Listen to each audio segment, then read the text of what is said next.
Okay, so if you were watching my previous video, I just did a video on T.I. and talking about how he would lose millions.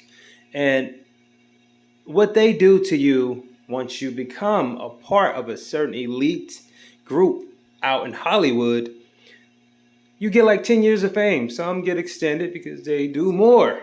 But when they want to tear you down, we've seen this with the likes of Martin Lawrence.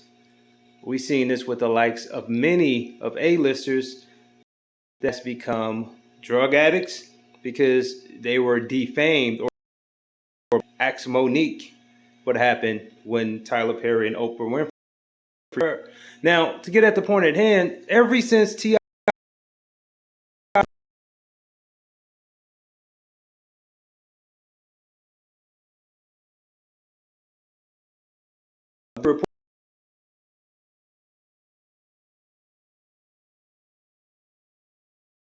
accused of sexual abuse by multiple women, and this is the first thing that they put in this article.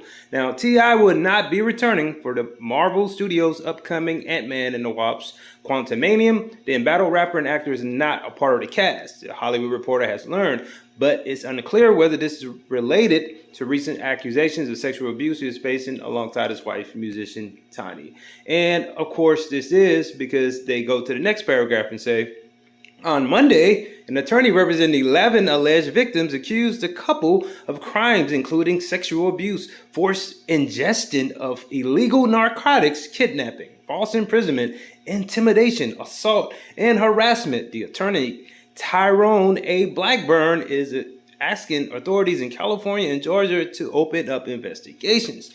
Through a lawyer, the couple strongly denied the accusations. T.I. and Tiny deny in the strongest possible terms these unsubstantiated and baseless allegations. And I quote, they said, "We're confident that if these claims are thoroughly and fairly investigated, no charges will be forthcoming." Now, Tip was in both Ant-Mans.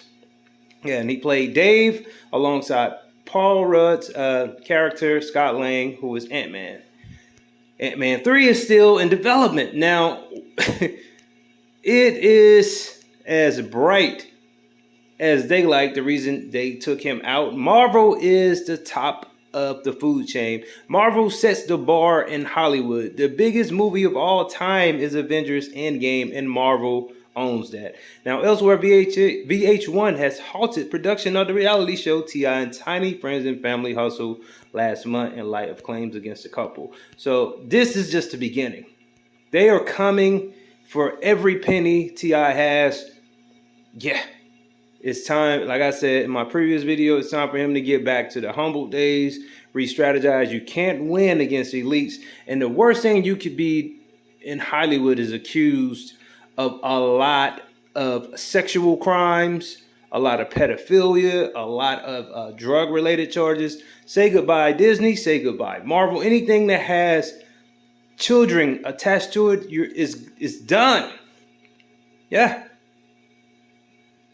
And this is how they get your attention. Now he will be willing to do whatever the Illuminati wants him to do to get his career back, because we know his music career was only real to his day ones. He had a battle with Kodak Black not too long ago that many said Kodak Black won. And we both know T.I. is a better rapper than Kodak Black. Those are facts, but it's just not his time to be a rapper. You pass that torch older. But I mean, not saying you're not one of the greatest of all time, but it's always another generation. The rap game is almost like the NBA or the NFL. You know, even Jerry Rice had to pass the torch down to Michael Irvin. Michael Irvin had to pass it down to Randy Moss and others. Just like Joe Montana had to pass it down to Tom Brady. But let's wish this man the best, because he's losing a lot of money and a lot of endorsements. Like this video, leave your comments, and subscribe.